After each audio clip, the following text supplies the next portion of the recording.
Hello बच्चों, आज के लेक्चर में will talk about the directive influence of A functional group in mono substituted benzene. इसके बारे में हम बात करेंगे। डायरेक्टिव इन्फ्लुएंस क्या होता है, केमिकल रिएक्शंस में ये किस तरीके से हमें चीजों को समझने में हेल्प करता है, उसके बारे में हम बात करेंगे। ठीक है, सो देखिए ये है क्या चीज। सबसे पहले तो आप ये समझिए कि जो बेंजीन रिंग होता है, ठीक है, बेंजीन रिंग में कॉन्जुगेशन होता है। कॉन्जुगेशन का मतलब आप जानते हो कि उसमें ऑल्टरनेट जो है पाई इलेक्ट्रॉन्स हैं। अब अगर इस पर कोई ग्रुप लगा हुआ है पहले से, ठीक है, एक मोनो सब्स्टिट्यूटेड बेंजीन का मतलब क्या होगा कि उसके ऊपर क्या होगा कि एक आपके पास ग्रुप लगा होगा ऑलरेडी, कोई भी हो सकता है, नाइट्रो, मिथाइल, एथाइल, कोई क्लोरो, व्हाटएवर इट इज, ऐसा कोई भी ग्रुप लगा हुआ है। और उस ग्रुप के लगे होने का जो है क्या इंपैक्ट पड़ता है बेंजीन रिंग पर फर्दर रिएक्शंस के लिए, स्पेशली इलेक्ट्रोफिलिक सब्स्टिट्यूशन के लिए, तो उसके बारे में हम समझेंगे यहां पर। ठीक है, तो देखिए क्या है, जैसे अगर हम बात करें, ये एक फिनोमेना से समझा जा सकता है जिसको आप रेजोनेंस इफेक्ट या मीजोमेरिक इफेक्ट बोलते हैं। ठीक, रेजोनेंस इफेक्ट या मीजोमेरिक इफेक्ट जो होता है वो दो तरीके का होता है, एक होता है प्लस आर इफेक्ट और एक होता है माइनस आर इफेक्ट। ठीक है, तो उसके बारे में हम जरा समझते हैं। रेजोनेंस बेसिकली है क्या, ये जो है it is a phenomena of delocalization of pi electrons, जो कि एक कॉन्जुगेटेड सिस्टम में होता है। कॉन्जुगेशन का मतलब होता है ऑल्टरनेट हो, पाई इलेक्ट्रॉन्स हो या लोन पेयर्स हो, ठीक है, नेगेटिव चार्ज हो, तो वो क्या होता है, अगर ऑल्टरनेट आता है तो उसमें डीलोकलाइजेशन इलेक्ट्रॉन्स का पॉसिबल होता है। ठीक है, तो वो एक रेजोनेंस का अलग फिनोमेना है। फिलहाल हम आज हम डायरेक्टिव इन्फ्लुएंस की बात करेंगे। तो देखिए ये रेजोनेंस इफेक्ट जो होता है ये दो तरीके का होता है। ठीक है, और स्पेसिफिकली जो है इसमें हम बात करें तो सबसे पहले इसको बोलते हैं resonance effect. Resonance effect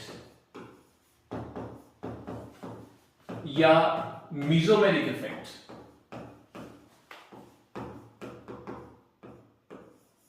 resonance effect या मीजोमेरिक इफेक्ट बोलते हैं इसको। इसको ऐसे आर इफेक्ट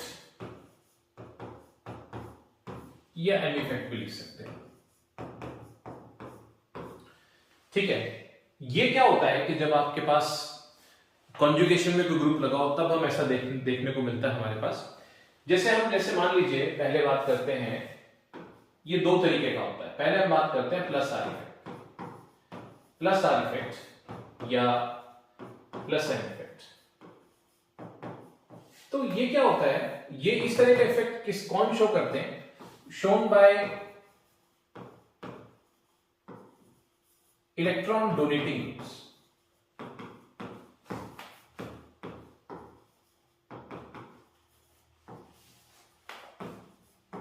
मैं शॉर्ट में इसको ईडीजी लिख लूं अगर, ये इलेक्ट्रॉन डोनेटिंग ग्रुप्स शो करते हैं। अब ये इलेक्ट्रॉन डोनेटिंग ग्रुप जो है आप पहचानोगे कैसे कि सच ग्रुप्स, या इसको हम ऐसे लिख लें कि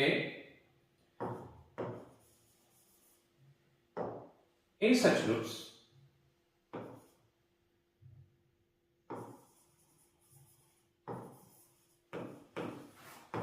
the atom bonded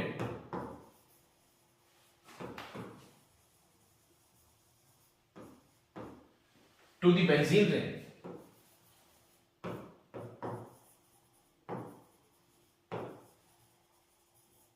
has one or more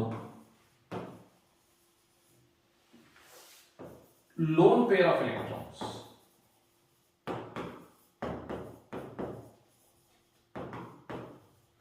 मतलब क्या होता है कि जो बेंजीन रिंग पर लगा हुआ जो ग्रुप होता है, वो जो एटम जो बेंजीन रिंग से लगा होता है उस पर एक या अधिक लोन पेयर होने चाहिए। तब हम ये कहते हैं कि वो इस तरीके का आपका रेजोनेंस इफेक्ट जो है प्लस आर इफेक्ट शो करेगा। जैसे कैसे पहचानोगे आप ग्रुप्स को, ऐसे को देखिए कैसे। जैसे मान लीजिए अगर हम एग्जांपल की बात करें तो फॉर एग्जांपल इस तरीके के इलेक्ट्रॉन डोनेटिंग ग्रुप्स अगर आपको पहचानने हैं, जैसे मान लीजिए अमाइन हो गया, एनिलीन अगर होगा तो नाइट्रोजन पर लोन पेयर आपको नजर आएंगे। ठीक है, फिनॉल अगर होगा तो ऑक्सीजन के ऊपर लोन पेयर आपको नजर आएंगे। ठीक है, अगर कोई हेलोजन होगा तो उसके ऊपर आपको लोन पेयर नजर आएंगे। लेकिन इसका थोड़ा सा जो है पार्शियल नहीं छोड़ता, क्योंकि ये काफी इलेक्ट्रोनेगेटिव भी होते हैं, तो थोड़ा इनके मन में अंतर्द्वंद चलता रहता है कि ये कौन सा इंडक्टिव इफेक्ट के हिसाब से माइनस आई इफेक्ट शो करता है, लेकिन रेजोनेंस इफेक्ट में ये प्लस आर इफेक्ट शो करने वाले होते हैं। ठीक है, एल्कोक्सी ग्रुप्स हो गए जैसे ईथर वाले आपके, इस तरह की चीजें जो होती हैं ये आपके पास जो है प्लस आर इफेक्ट शो करती हैं। इसमें जो है एक एल्काइल ग्रुप्स भी इसी कैटेगरी में आते हैं, लेकिन एक्सेप्शन है, ये हाइपर कॉन्जुगेशन से समझाया जा सकता है, लेकिन ये भी आपका प्लस आर इफेक्ट शो करने वाले ग्रुप्स होते हैं। ठीक है, तो ये आपके प्लस आर इफेक्ट को शो करने वाले ग्रुप्स हैं। अब हम बात करें कि दूसरा जो इसका ऑल्टरनेटिव होता है वो क्या होता है, कंट्रास्टिंग फीचर जो होता है वो होता है माइनस आर इफेक्ट या माइनस एम इफेक्ट। ठीक है, उसमें क्या होता है कि जो है ये such groups are electron withdrawing groups हैं। मैं शॉर्ट में इनको EWG बोल दूंगा, यानी ये बेंजीन रिंग से इलेक्ट्रॉन डेंसिटी अपनी तरफ बाहर खींचते हैं।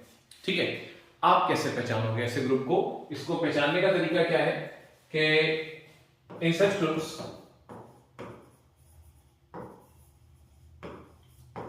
The atom bonded to benzene ring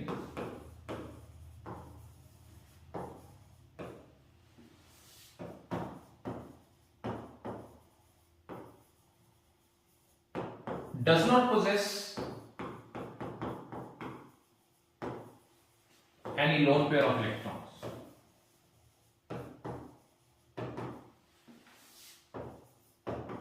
but it is further bonded to oxygen or nitrogen by multiple bonds.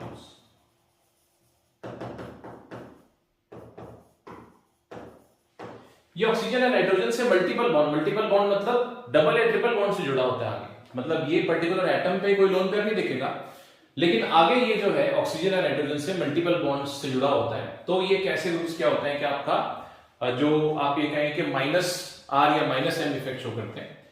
तो इसको अगर हम पहचानना चाहें, ठीक है, तो कैसे पहचाने?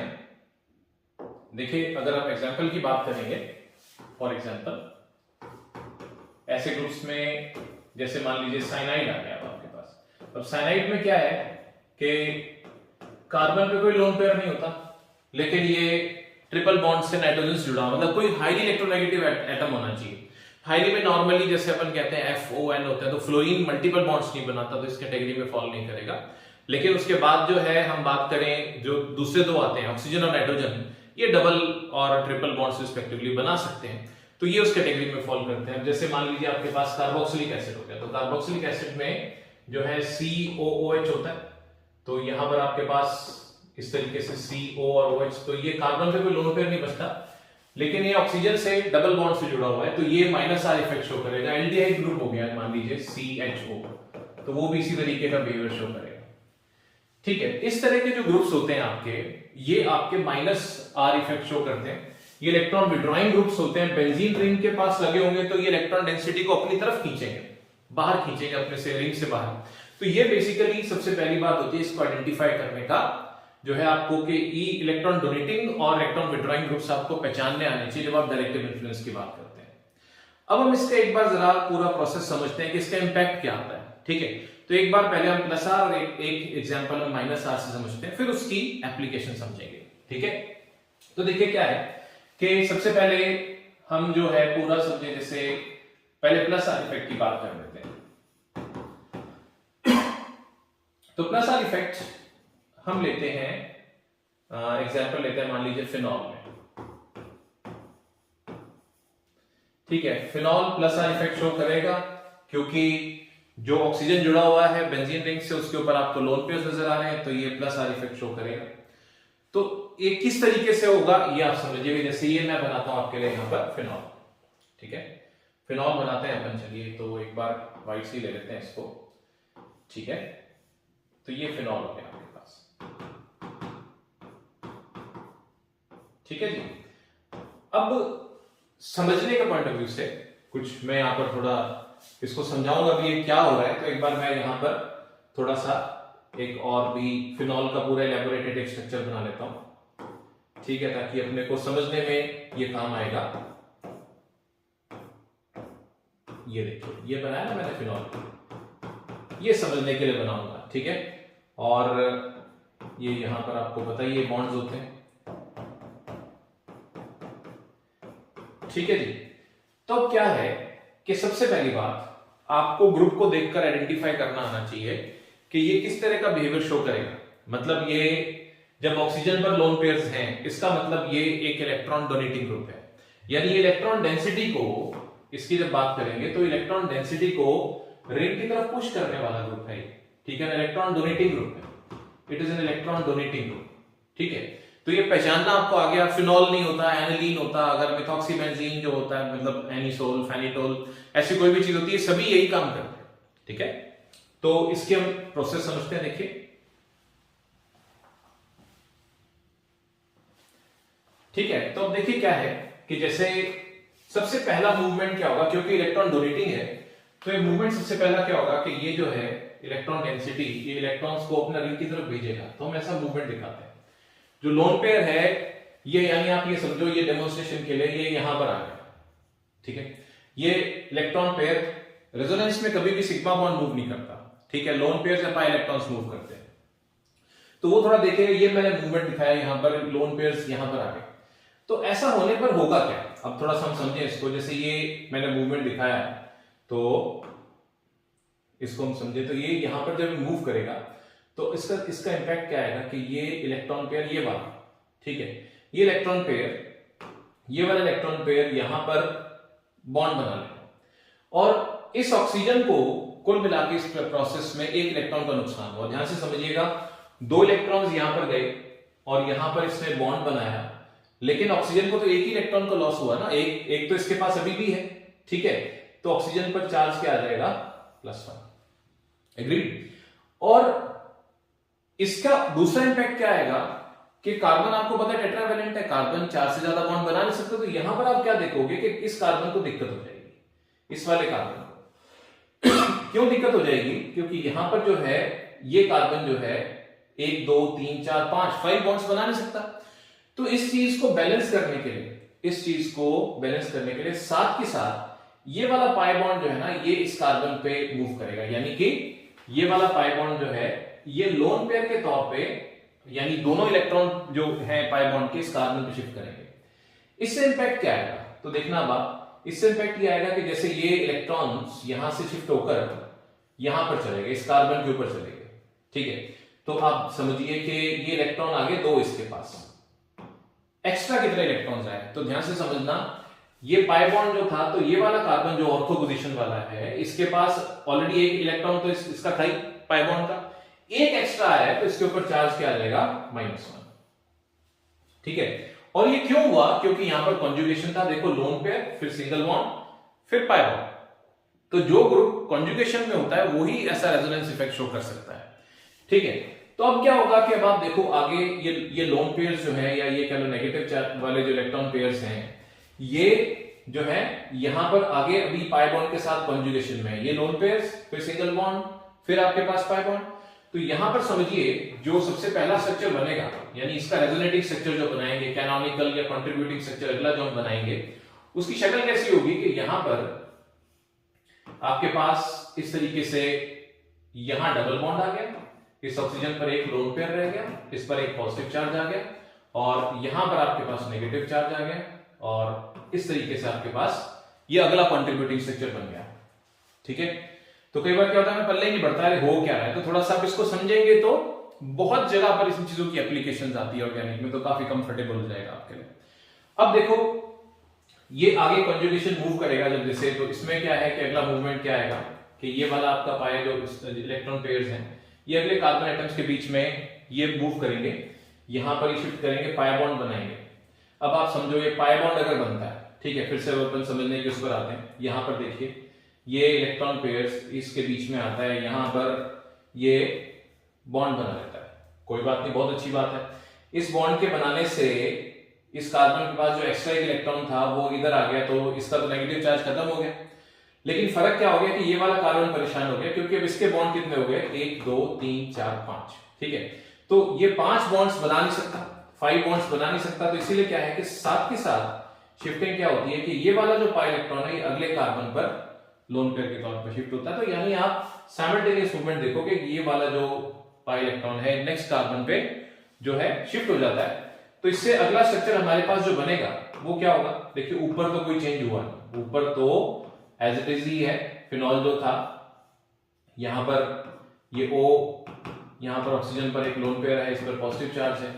अब देखिए यहां पर ये जो नेगेटिव चार्ज था वो शिफ्ट होकर यहां पर आ गया, और यहां जो है ये पाई बॉन्ड आ गया, ये ऐसे चल रहा है। लेकिन अभी आप देखेंगे ये साइकिल चल रही है, मतलब बेसिकली क्या है, देखो जैसे मैं आपको पढ़ा रहा हूं, ठीक है, तो मैं ऐसे चल रहा हूं, मैं इधर जा रहा हूं, मैं इधर जा रहा हूं, ठीक है। तो आप मेरे को अगर रिप्रेजेंट करना है कहीं आपने, तो आप मेरा वीडियो बना रहे हो, ये वीडियो आपके सामने आ रहा है और मैं आपको चलता हुआ दिख रहा हूं। लेकिन अगर मैंने आपको, आपके पास कॉपी पेंसिल है और आपने मेरे बारे में बताना है कि तो मैं आप क्या कर सकते हो, आप मेरा फ्रेम बाय फ्रेम एडवांस बना सकते हो। ठीक है, बोर्ड बना दिया आपने, दिखा दिया उसके ऊपर, भाई ये देखो सर पहले यहां से यहां गए, फिर यहां से यहां गए, तो आप एक एरोज से इंडिकेशन करके बना सकते हो। उसी तरीके से एक्चुअली क्या है, रेजोनेंस इफेक्ट और कुछ नहीं, इलेक्ट्रॉन पूरी परिक्रमा लेकर घूमकर अपनी जगह पर वापस आ जाता है इलेक्ट्रॉन पे, तो हम उसको कागज पेंसिल से इसके ऊपर दिखाते हैं और कुछ नहीं है इसके अंदर, ठीक है। लेकिन उस घूमने फिरने से जो फर्क पड़ता है, ठीक है, वो जो इंपैक्ट पड़ता है मॉलिक्यूल के बिहेवियर पर, वो एक समझने वाली बात होती है, ठीक है। तो अब देखो क्या होगा, यहां पर नेक्स्ट क्या चलेगा, जैसे आप देखो ये चला, नेक्स्ट मूवमेंट क्या आएगा, यहां पर हमारे पास अब क्या हो गया है कि इस कार्बन के ऊपर जो है ये स्थिति बन गई हमारी कि आप समझिए यहां पर नेगेटिव चार्ज आ गया हमारे पास, यहां पर आपके पास पाई बॉन्ड बन गया। अब ये नेगेटिव चार्ज यानी इलेक्ट्रॉन पेयर्स इस पाई बॉन्ड के साथ कॉन्जुगेशन में ये यहां शिफ्ट होगा, तो ऑब्वियसली इसको आगे शिफ्ट होना पड़ेगा, क्योंकि फिर ये कार्बन 5 बॉन्ड नहीं बना सकता। तो अगला मूवमेंट क्या दिखेगा, ये यहां पर आया तो ये पाई इलेक्ट्रॉन जो है ये यहां पर नेगेटिव चार्ज के तौर पर शिफ्ट हो जाएगा। तो अगला हमारा स्ट्रक्चर जो बनेगा वो क्या दिखेगा आपको, वो ऐसा दिखेगा, ठीक है। इसमें यहां पर आपके पास नेगेटिव चार्ज आ गया, यहां पर पाई बॉन्ड बन गया, यहां पर पाई बॉन्ड बन गया, ऊपर तो जो है वो है। और फाइनल अब मूवमेंट क्या आएगा आपके पास कि ये वाला जो यहां पर हमने नेगेटिव चार्ज बनाया, अब देखिए इससे क्या हुआ है कि ये जो मूवमेंट हुआ लास्ट वाला, इससे हमारे पास इंपैक्ट क्या है कि यहां पर हमारे पास जो था पाई बॉन्ड बन गया और इस कार्बन पे नेगेटिव चार्ज था। अब ये पाई बॉन्ड और ये नेगेटिव चार्ज यानी लोन पेयर्स कॉन्जुगेशन में, तो अगला मूवमेंट क्या होगा कि ये यहां आएगा, तो ऑब्वियसली ये कार्बन फिर 5 बॉन्ड नहीं बना सकता, तो वो इलेक्ट्रॉन पेयर वापस घूम के जहां से आया था वहां पहुंच गया। तो एक परिक्रमा जो है, एक पूरी, मतलब आप समझिए फेरी पूरी होगी इस चीज की, ठीक है। तो यहां पर जो है फाइनली, अब हम इसको हटा के इसका लास्ट जो स्ट्रक्चर बना सकते हैं, तो देखिए क्या बना कि यहां पर जो फाइनल स्ट्रक्चर बना उसमें ये तो मूवमेंट आया, ये इलेक्ट्रॉन पेयर इधर आया और ये इलेक्ट्रॉन पेयर इधर चला गया। अब देखिए क्या होगा, लास्ट आपका घूम फिर के ये स्ट्रक्चर बन गया, ठीक है। तो फर्स्ट अगर हम देखें, टोटल हमने 5 स्ट्रक्चर्स बनाए, 1 2 3 4 5, ठीक है। अब इनको आप कैनोनिकल या कंट्रीब्यूटिंग स्ट्रक्चर्स बोलते हो। यही वो स्ट्रक्चर्स होते हैं, मतलब ऐसे मॉलिक्यूल्स में क्या होता है कि एक सिंगल स्ट्रक्चर से उसके पूरे बिहेवियर को समझाना मुश्किल होता है। तो यहां पर क्या होता है कि हर स्ट्रक्चर अपने आप में फिनॉल का ही है और वो अपना अपना कुछ तो कुछ कंट्रीब्यूट करता है, ठीक है। तो इसमें अगर आप इन स्ट्रक्चर्स को अगर आप ध्यान से देखोगे तो आपको क्या पता लगेगा कि अगर मैं स्ट्रक्चर 2 3 4 को देखूं ध्यान से, तो OH के रिलेटिव जो आपका ऑर्थो पोजीशन है स्ट्रक्चर 2nd और 4th में, या स्ट्रक्चर 3rd में जो पैरा पोजीशन है, वहां पर काफी ज्यादा नेगेटिव चार्ज एक्यूमुलेट हो रहा है। तो क्या होता है कि इसका मतलब ये हुआ कि जैसे इसका सबसे बड़ी बात एक समझने में ये आती है हमारे पास कि अगर इलेक्ट्रोफिलिक सब्स्टिट्यूशन होती रिएक्शन, जैसे इलेक्ट्रोफिलिक सब्स्टिट्यूशन आपने जो अगर हम पढ़े बेंजीन की होती है, तो उसमें जैसे हेलोजनेशन आता है, सल्फोनेशन आता है, नाइट्रेशन आता है, फ्रिडलक्राफ्ट एक्साइलेशन आता है, फ्रिडलक्राफ्ट एल्काइलेशन आता है, उन रिएक्शंस की मैं बात कर रहा हूं। तो उनकी अगर आप बात करें तो ये रिएक्शंस फिनॉल जो है बेंजीन से ज्यादा फास्ट शो करेगा। ज्यादा फास्ट इसलिए शो करेगा क्योंकि एक इलेक्ट्रोफाइल अगर आता है, इलेक्ट्रोफाइल आपको पता है उसको इलेक्ट्रॉन्स चाहिए, ठीक है।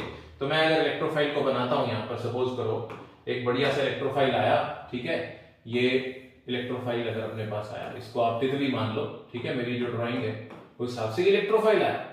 तो ये इलेक्ट्रोफाइल को कहां पर जो है ये तो चिपकना चाहता है नेगेटिव साइड पर, तो इसको जहां ज्यादा जो नेगेटिव लोकेशन नजर आएगी वो आप समझ सकते हो ये जो है इन्विटेशन है इसके लिए, यहां पर पैरा पोजीशन पर, यहां पर ऑर्थो पोजीशन पर, जहां पर ये जाके H पॉजिटिव को हटाकर और खुद वहां पर जाके लगेगा।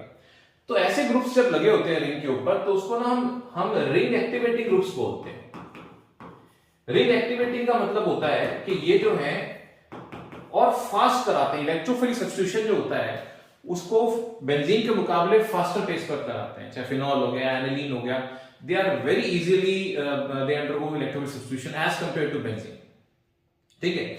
और ये ना ऑर्थो पैरा डायरेक्टिंग कहलाते हैं। ऑर्थो पैरा डायरेक्टिंग कैसे होते हैं ये, क्योंकि ये आने वाले जो इलेक्ट्रोफाइल को दिशा निर्देश देते हैं कि भैया मेरे रिलेटिव आप ऑर्थो या पैरा वाले हाइड्रोजन को हटाकर वहां पे लग जाओ, ठीक है ना। जैसे अगर मान लो आप अपने क्लासरूम में जाते हो, ठीक है, जब आप जाते हो मान लो सुबह सबसे पहले पहुंच गया आप अपनी क्लास में, तो आप अकेले हो तो कहीं भी जाके बैठ सकते हो आप, वो तो होता है जब एक पहला सब्स्टिट्यूशन होता है बेंजीन पर। दूसरा जब होना होता है तब क्या होता है, जो दूसरा स्टूडेंट आया क्लासरूम में तो आप पहले से वहां विराजमान हो, तो होगा क्या, वो आप उसको डायरेक्शन दोगे कि अगर तो आपका दोस्त होगा तो वो आपके पास आके बैठेगा, अगर नहीं होगा तो आपसे दूर जाके बैठेगा। तो वो डायरेक्शन आपने उसको दी, उसी को डायरेक्टिव इन्फ्लुएंस बोलते हैं। तो क्या होता है, ऑलरेडी जैसे एक OH ग्रुप लगा हुआ है तो अगला इलेक्ट्रोफाइल जो आके लगेगा ये उसको दिशा निर्देश देता है, भाई यहां पर जाकर लग, मेरे रिलेटिव तू या तो ऑर्थो पर चला जा या मेरे रिलेटिव तू पैरा पर चला जा। ये बात जो है, ये जो हम टॉपिक ये पढ़ रहे हैं इसीलिए इसको डायरेक्टिव इन्फ्लुएंस बोलते हैं कि पहले से एग्जिस्टिंग कोई ग्रुप है, मोनो सब्स्टिट्यूटेड बेंजीन है, वो अपना क्या इंपैक्ट डालता है नए ग्रुप को अगर उसके ऊपर आना होता है। तो आप क्या देखोगे, फिनॉल का जब भी इलेक्ट्रोफिलिक सब्स्टिट्यूशन कराओगे, मान लो आप हैलोजनेशन करा रहे हो तो हैलोजन फिनॉल के रिलेटिव ऑर्थो पैरा पर आके लगेगा। अगर क्लोरीन से AlCl3 रिएक्शन करा रहे हो तो वो यहां पर ऑर्थो पैरा पर आकर लगेगा। अगर आप नाइट्रेशन करा रहे हो तो नाइट्रो ग्रुप जो है वो फिनॉल के ऑर्थो या पैरा पर आकर ऑर्थो नाइट्रोफिनॉल और पैरा नाइट्रोफिनॉल मिलेगा। और यूजुअली पैरा नाइट्रोफिनॉल्स जो होते हैं वो ज्यादा अच्छे जो है मतलब अमाउंट्स में मिलते हैं, मेजर प्रोडक्ट होते हैं। दूसरी बात वो ये आती है कि फिनॉल जैसी चीजें जो होती हैं, इस तरह की चीजें जो होती हैं, इनपे से इस तरह के ग्रुप्स जो होते हैं, मतलब न्यूक्लियोफिलिक सब्स्टिट्यूशन इनका बड़ा मुश्किल होता है। मुश्किल इसलिए होता है क्योंकि अगर आप स्ट्रक्चर सेकंड, थर्ड, फोर्थ को देखोगे तो जब जब आपको कार्बन ऑक्सीजन का बॉन्ड तोड़ना हो फिनॉल में, या आपको कार्बन हेलोजन का बॉन्ड तोड़ना हो हेलो एरीन में, वो बड़ा मुश्किल हो जाता है। क्योंकि ये स्ट्रक्चर्स जो है ये हमें बताते हैं कि वैसे देखने में फिनॉल में यहाँ पर कोई आपको डबल बॉन्ड नजर नहीं आता, लेकिन जब आप रेजोनेटिव स्ट्रक्चर्स बनाते हो तो आप क्या देखते हो कि यहाँ पर आपको डबल बॉन्ड कैरेक्टर भी उनके बीच में नजर आ रहा होता है। तो इस बॉन्ड को तोड़ना है ना, इस बॉन्ड को तोड़ना जो होता है ना वो काफी मुश्किल हो जाता है। ये बात होती है इसके अंदर, ये वाला बॉन्ड जो है ये तोड़ना इट्स वेरी डिफिकल्ट, ठीक है। तो ऐसी रिएक्शंस आसानी से नहीं हो पाती। तो ये तो हुआ इसका वन हाफ जिससे आप प्लस आर इफेक्ट देखते हैं। अब इसका सेकंड हाफ देखते हैं हम, जिसके बारे में हम बात कर रहे हैं, तो वो है माइनस आर इफेक्ट, ठीक है। तो माइनस आर इफेक्ट का हम एग्जांपल ले लेते हैं। जैसे देखिए माइनस आर इफेक्ट इन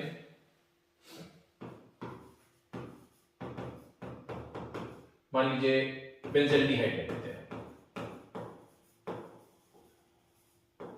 अब देखिए बेंजल्डिहाइड जो है उसको अगर मैं देखूं तो वो कैसा दिखेगा, ये बेंजीन रिंग और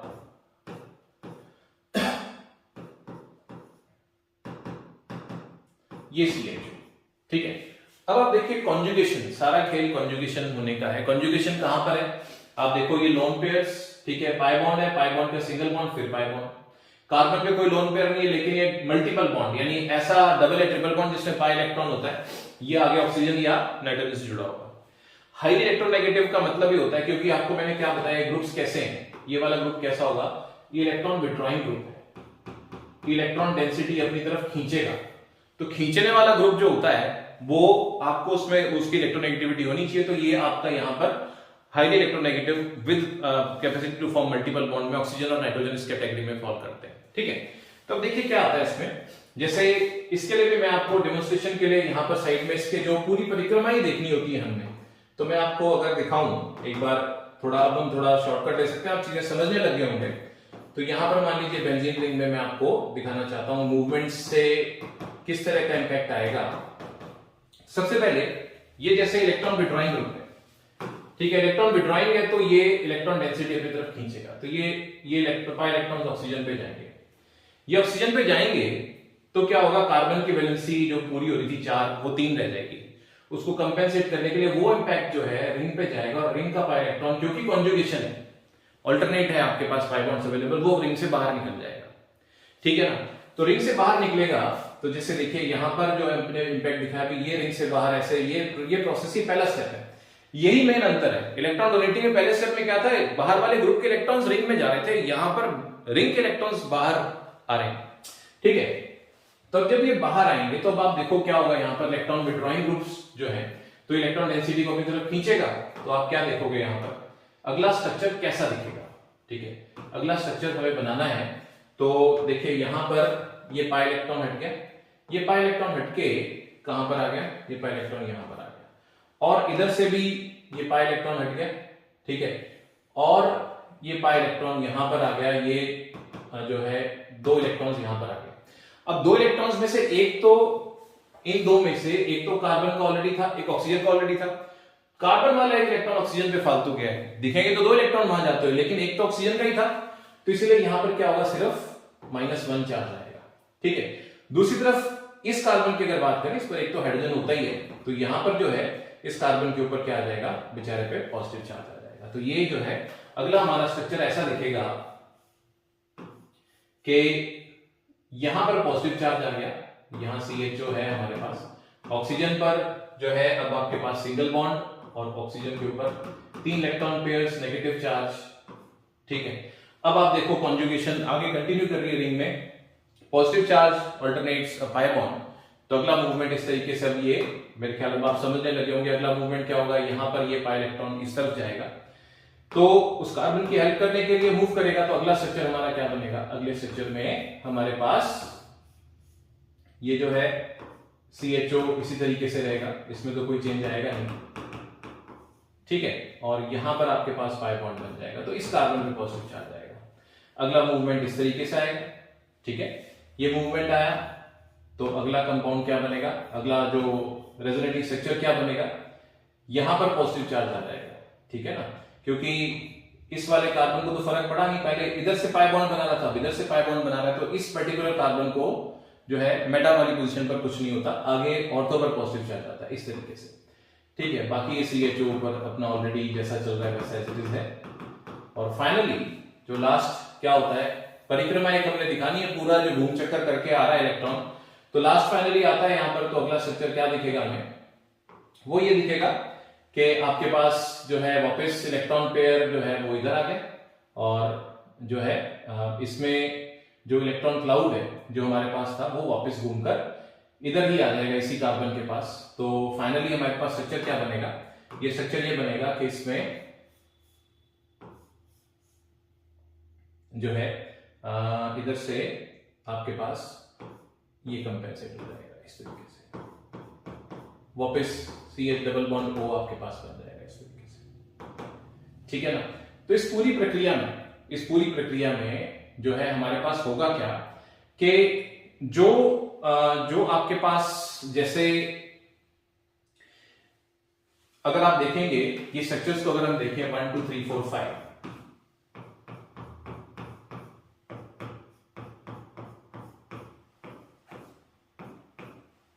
ठीक है, तो इनमें भी अगर आप देखेंगे तो जैसे बेंजल्डिहाइड है, तो अगर आप स्ट्रक्चर 2 3 4 को देखोगे तो 2 3 4 को अगर आप ध्यान से देखोगे तो ऑर्थो पैरा पोजीशंस पर आप पॉजिटिव चार्ज इकट्ठा देखोगे। तो अब अगर यहां पर कोई इलेक्ट्रोफाइल आता है भाई, ठीक है, अगर कोई इलेक्ट्रोफाइल आता होता मुझे कहता मुझे तो इलेक्ट्रॉन चाहिए, तो यहां पर इलेक्ट्रोफाइल को कुछ भी चार्ज नजर नहीं आता, वो कहता है यहां पर तो यार बेंजीन रिंग के ऊपर तो पॉजिटिव चार्ज है, रिपल्शन होगा, मैं भी पॉजिटिव चार्ज भी पॉजिटिव, मैं कहां जाऊं।